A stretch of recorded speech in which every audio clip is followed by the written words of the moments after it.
Olá, aqui é a Helga, do canal Desde Espanha. Tendo publicado ontem, dia 20 de julho, um vídeo intitulado Exorcistas Italianos Preocupados, Beato Doutor Hernández é refém da feitiçaria latino-americana, achei por bem trazer aqui para republicar um vídeo que eu tinha publicado no dia 26 de outubro de 2019, ainda durante o Sínodo da Amazônia, e que levava por título o seguinte: Sínodo da Amazônia, notícia colateral, 48 anos de tormento demoníaco por práticas amazônicas. E por que eu o trago aqui outra vez? Porque o canal desde então cresceu bastante e muitas pessoas que hoje estão inscritas aqui não chegaram a vê-lo. E tem muita relação com o vídeo que eu publiquei ontem. Vejam, 48 anos de tormento demoníaco por práticas amazônicas. Era a leitura de um artigo traduzido por mim e escrito por Edward Pentin, publicado em pleno Sínodo da Amazônia no National Catholic Register, um meio de comunicação católico, sob o título, já traduzido para o português, Como um rito pagão da Amazônia trouxe-me 48 anos de tormento demoníaco até que Cristo me libertou. É uma entrevista que Edward Pentin fez a uma senhora inglesa que conta sua experiência com esses ritos pagãos da Amazônia. Vê-se, portanto, não é preciso dizer muito mais para entender por que eu trago este vídeo aqui. A relação com o vídeo de ontem está mais do que clara. Então vamos a ele. Olá! Aqui é a Helga e hoje são 26 de outubro de 2019. Eu vou ler este artigo do National Catholic Register, que foi escrito por Edward Pentin, ou, ao menos, foi publicado em seu blog no dia 18 de outubro de 2019. Edward Pentin, quem é? Ele começou a reportar sobre o Papa e o Vaticano na Rádio do Vaticano antes de tornar-se correspondente em Roma deste jornal aqui, deste meio de comunicação, o National Catholic Register. Também informou sobre a Santa Sé e a Igreja Católica para várias outras publicações, incluindo Newsweek, Newsmax, Zenit, The Catholic Herald e The Holy Land Review, uma publicação franciscana especializada na Igreja e no Oriente Médio. Edward é o autor de The Rigging of a Vatican Synod, an Investigation into Alleged Manipulation at the Extraordinary Synod on the Family. O aparelhamento de um sínodo no Vaticano, uma investigação sobre a suposta manipulação no sínodo extraordinário sobre a família. Esse é o livro que ele publicou pela Ignatius Press.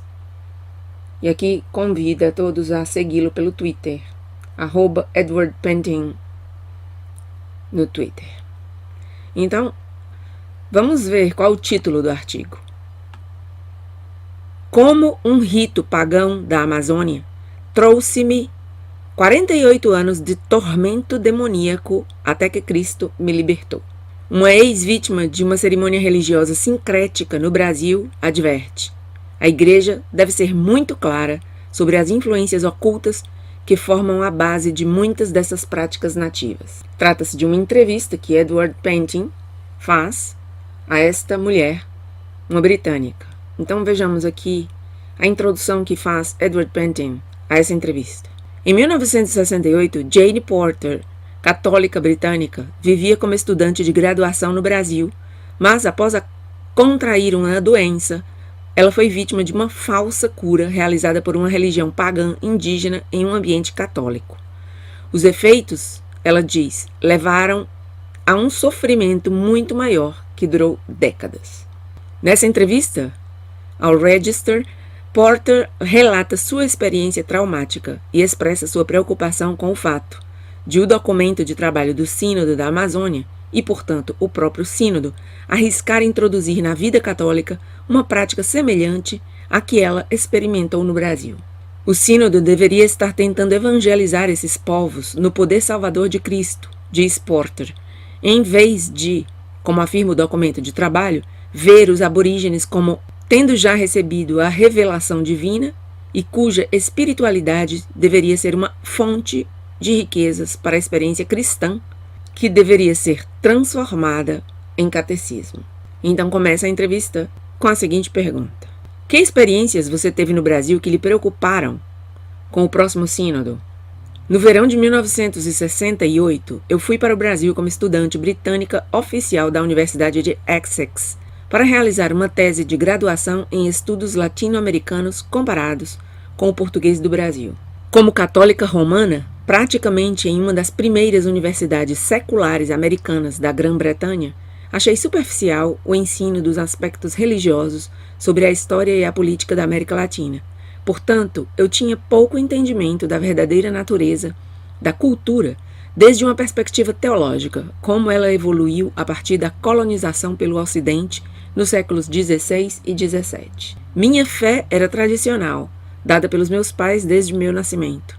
Na Universidade de Essex, soube que a nova teologia da libertação estava sendo introduzida na Igreja da América Latina e soube do trabalho social realizado por sacerdotes operários nas crescentes favelas das cidades, particularmente no Rio de Janeiro.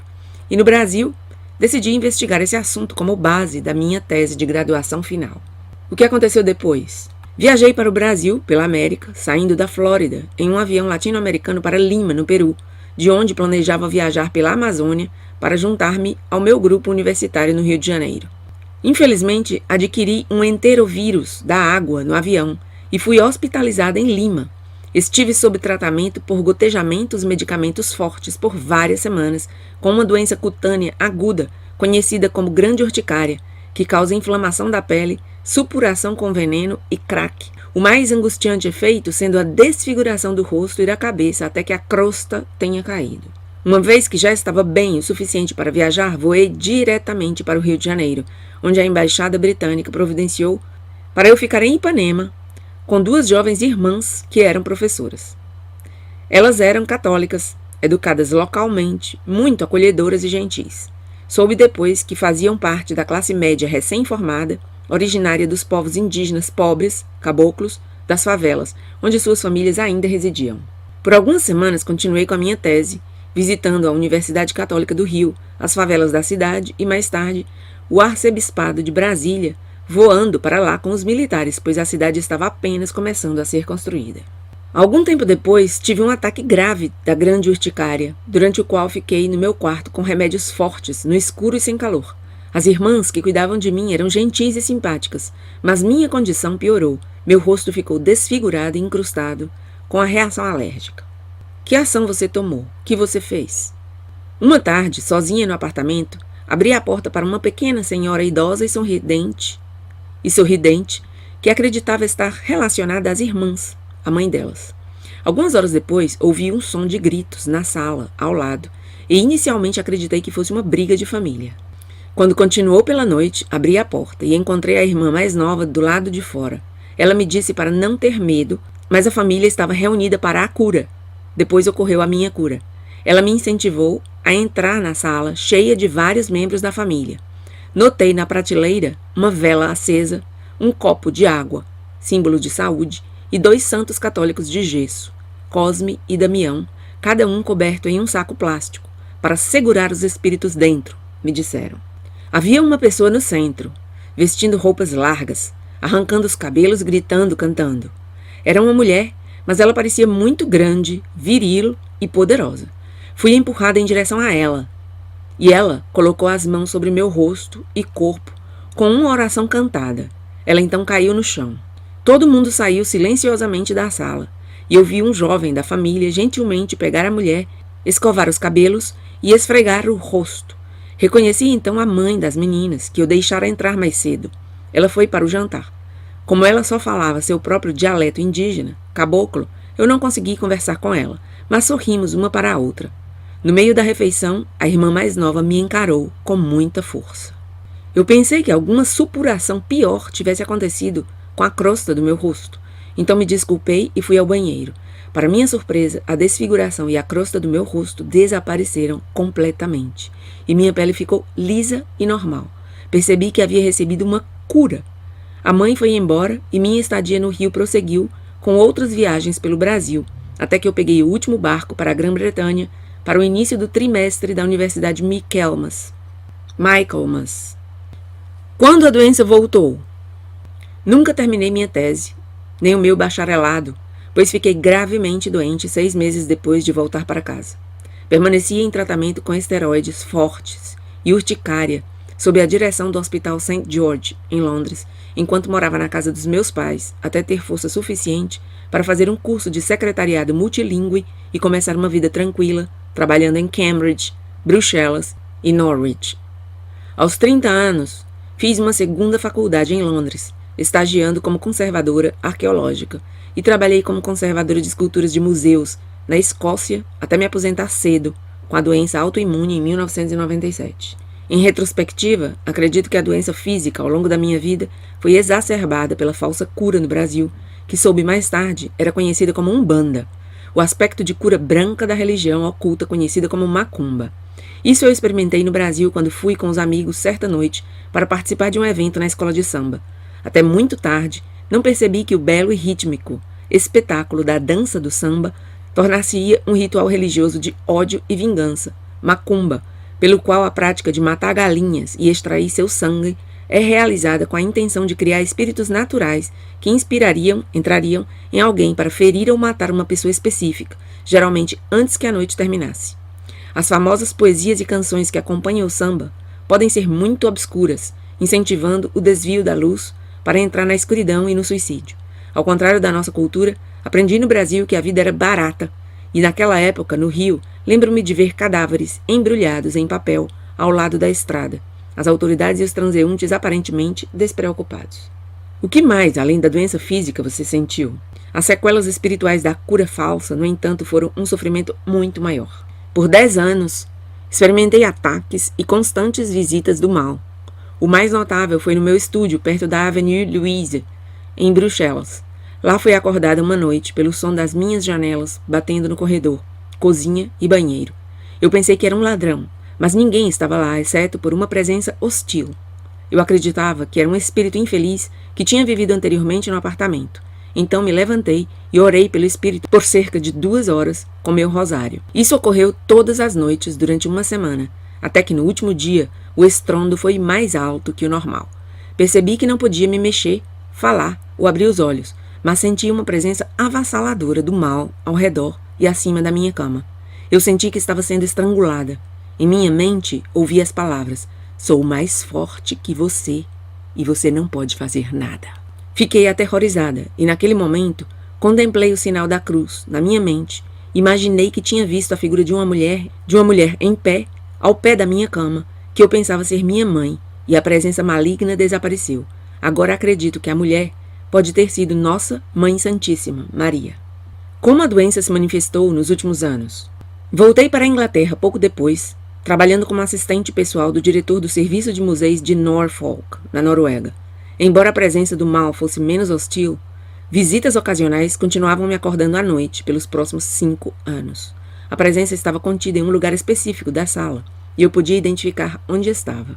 Embora perturbador, eu não estava com tanto medo, e mantive minhas orações e a vida católica o melhor que pude, mas minha fé estava claramente enfraquecida e eu me sentia muito esvaziada e sem confiança. Depois que comecei minha segunda faculdade e vivendo uma nova vida em Londres, as visitas cessaram, e nunca mencionei minhas falsas curas ou experiências subsequentes em confissão, pois não achava que alguém iria acreditar em mim. A única pessoa a quem contei foi a uma amiga anglicana de Oxford, que havia sido minha tutora em conservação de pinturas de paredes medievais. Ela amava Nossa Senhora. Ao iniciar minha vida profissional como conservadora de museus em Glasgow, eu estava apenas me apegando à minha fé e muito dependente de saber que Jesus estava próximo na Eucaristia. Naquela época, minha mãe teve uma profunda conversão em Medjugorje, e eu também a visitei, estabelecendo minhas orações e o rosário a Maria dentro de um dedicado grupo de oração mariana em Glasgow. Quando finalmente me aposentei cedo por problemas de saúde, minha amiga anglicana de Oxford me contou sobre um padre católico que se mudou para a Escócia e que tinha experiência em oração de libertação e amava Nossa Senhora. Em sua igreja, ele administrou poderosas orações de libertação por mim, com a ajuda de um segundo padre e o apoio de sua equipe de oração. Também recebi uma série de sessões de aconselhamento de um capelão mariano especialmente treinado em orientação espiritual. Nos 2 casos, recebi a cura de Deus.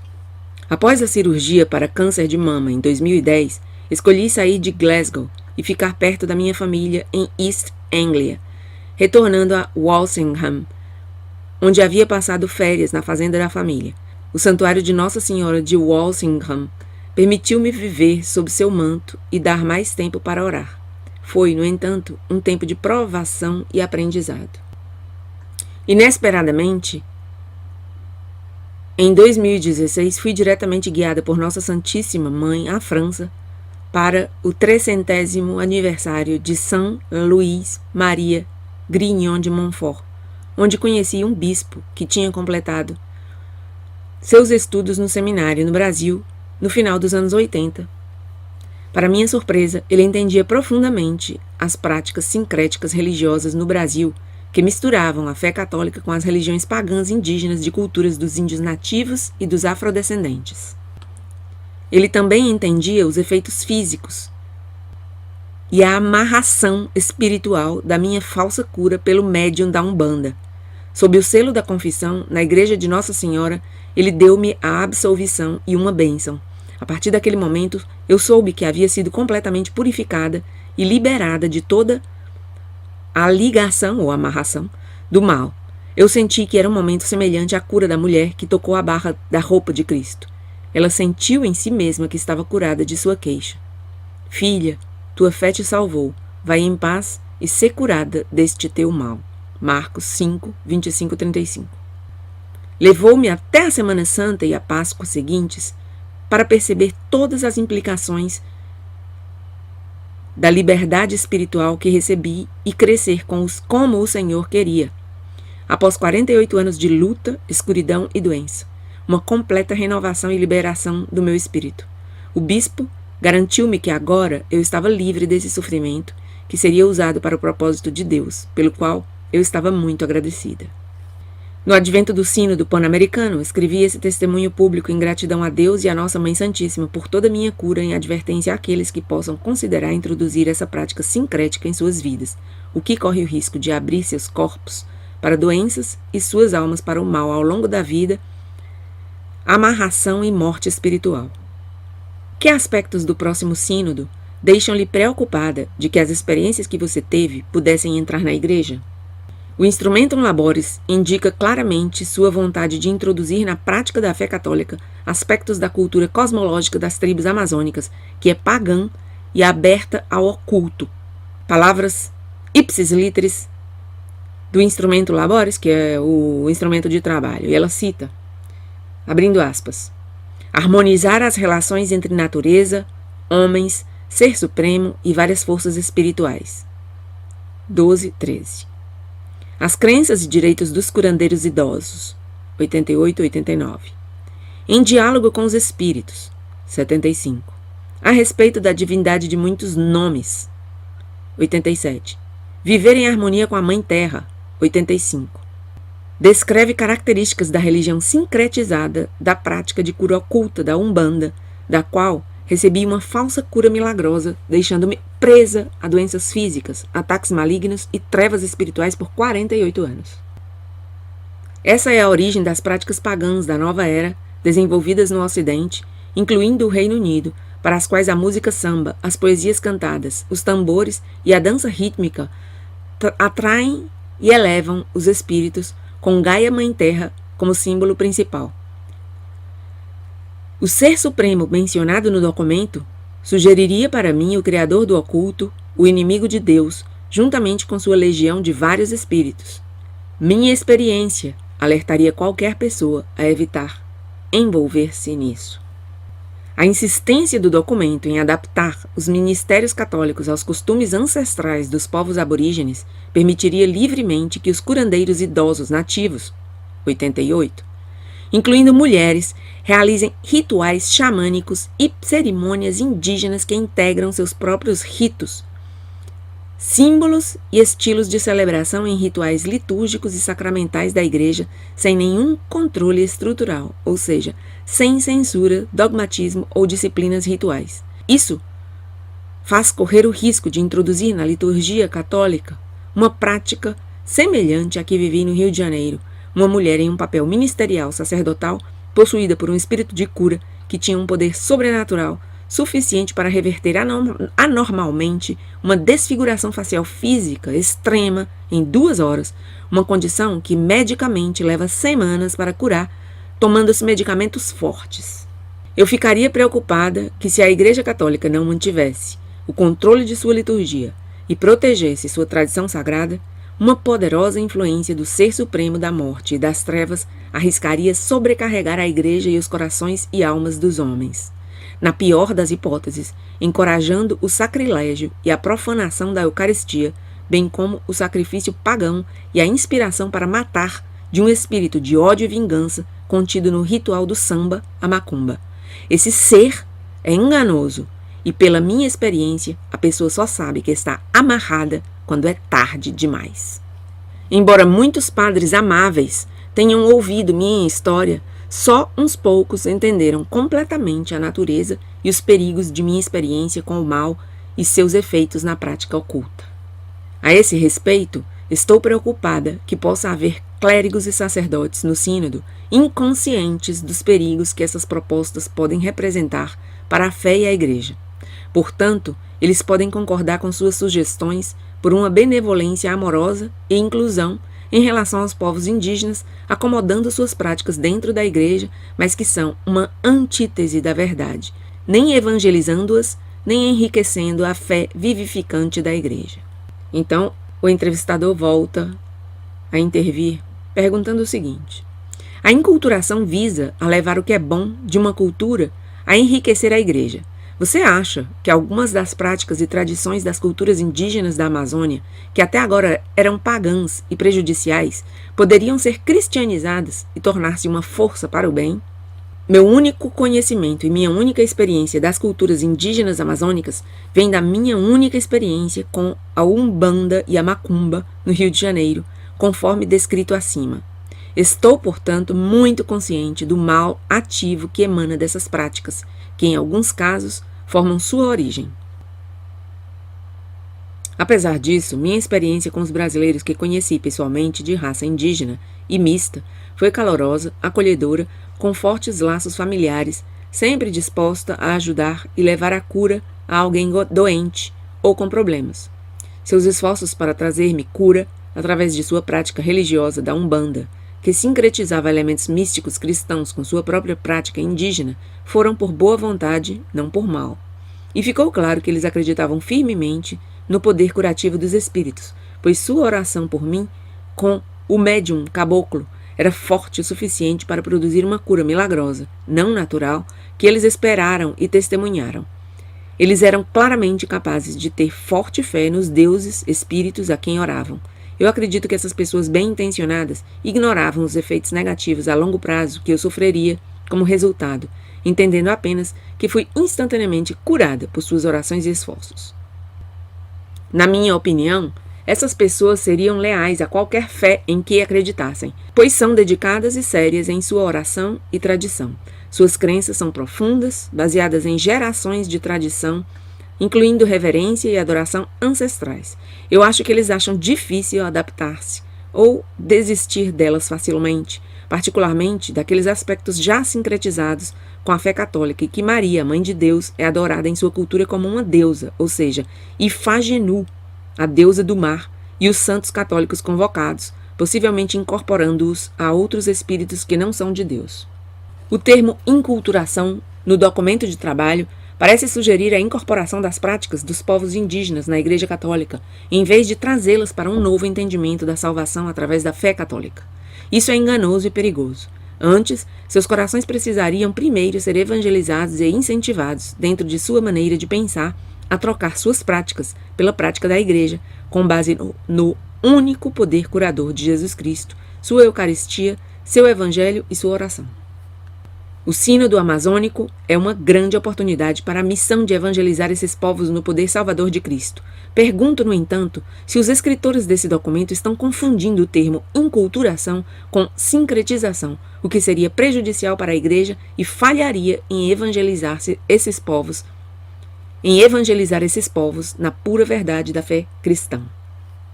Qual é a sua opinião sobre o destaque do cardeal Raymond Burke e do bispo Athanasius Schneider sobre o que eles veem como graves erros teológicos e heresias no documento de trabalho do Sínodo? O cardeal e o bispo destacaram 6 problemas com o documento de trabalho do Sínodo, que claramente apoiam minha experiência de falsa cura por uma religião sincretizada indígena no Brasil. Meu testemunho acima demonstra que as crenças dessas pessoas, entrelaçadas com a natureza, não admitem o único Deus sobrenatural e verdadeiro Criador, mas além do mundo natural e do universo. É panteísmo implícito. Com eles, o cardeal e o bispo, eu discordo totalmente da afirmação do documento de que os povos aborígenes já haviam recebido revelação divina de Deus e que a espiritualidade indígena deveria ser uma fonte de riqueza para a experiência cristã, transformada em um catecismo que assume a linguagem e o significado das culturas indígenas e afrodescendentes. 123. Na minha experiência, o Deus das culturas indígenas e afrodescendentes é o Deus na prática religiosa sincretizada que testemunhei no Rio de Janeiro, um Deus de muitos deuses e muitas crenças, construído sobre fontes de espíritos das trevas e do submundo ancestral baseado na morte. Eu não gostaria de seguir um tal catecismo, mas afirmo que há um único Salvador, Jesus Cristo, e a Igreja é seu único corpo e noiva místicos, conforme declarado pelo cardeal e pelo bispo. Com eles, eu rejeito a proposta da interação da Igreja com os povos indígenas como enriquecimento meramente intercultural, que considero ignorante dos perigos da prática religiosa indígena. A Igreja deve ser muito clara sobre as influências ocultas que formam a base de muitas dessas práticas nativas. Como afirmado anteriormente, acredito que os autores do documento do Sínodo podem ter confundido o termo inculturação com sincretização, que mistura aspectos cristãos com práticas ocultas que há muito estão embutidas na vida e na cultura dos povos brasileiros. Eles parecem não ter consciência de estar incorporando tais perigos à Igreja. Com eles, concordo que o documento está relativizando a antropologia cristã, reduzindo o homem a um mero elo da cadeia ecológica da natureza, obscurecendo ou falsificando sua responsabilidade divinamente atribuída como guardião, administrador da criação, de acordo com o plano de Deus para isso e para usar sua liberdade e de se desenvolver como criado à imagem e semelhança de Deus. Tendo acabado de recuperar minha liberdade de crescer como Deus me criou para ser, eu não estaria disposta a fazer parte de nenhuma fé que negue isso. Com eles, como afirmado anteriormente, eu seria contra a adequação dos ministérios católicos aos costumes ancestrais dos povos aborígenes, sem nenhum controle estrutural, e concordaria que tal movimento destruiria a natureza do sacerdócio católico, que representa Cristo como o sumo sacerdote eterno, puro e celibatário, transmitido pela bênção apostólica sacramental de Pedro. Eu seria totalmente contra permitir rituais xamânicos e o envolvimento de mulheres no trabalho do sacerdócio e preferiria que as mulheres apoiassem o sacerdócio seguindo o exemplo de Maria, Mãe de Deus e Mãe da Igreja. Com eles, eu seria contra qualquer modelo como o coletivismo tribal que priva cada indivíduo de sua personalidade e liberdade conforme determinado por Deus. Depois de uma vida inteira espiritualmente presa devido aos efeitos da falsa cura bem intencionada, mas indígena, minha recente cura verdadeira pela ação salvífica da cruz de Cristo, através da intercessão de Maria, Mãe de Deus, permitiu-me ver, em retrospectiva, como essas práticas ocultas e pagãs não apenas distanciaram e comprometeram minha fé, impedindo minha visão e o relacionamento espiritual com Deus, mas também reduziram minha confiança pessoal e minha autoestima. Essa nova percepção deixa-me particularmente preocupada de que a Igreja Católica possa introduzir, por padrão, influências que poderiam reduzir a fé de seus membros ou até destruí-la. Gostaria de terminar essa entrevista com a seguinte reflexão. No início e no final da escrita desse meu testemunho, participei de 2 missas notáveis. primeiramente no dia 18 de setembro, em uma missa de cura com as relíquias de Santa Teresa de Lisieux, padroeira das missões, na Catedral de Glasgow, e finalmente no dia 4 de outubro, dia de São Francisco de Assis, no Santuário de Nossa Senhora de Walsingham. Nas duas ocasiões, recitou-se o mesmo prefácio de Virgens sagradas e religiosas, em que fiquei impressionada com a relevância das palavras para a discussão do sínodo.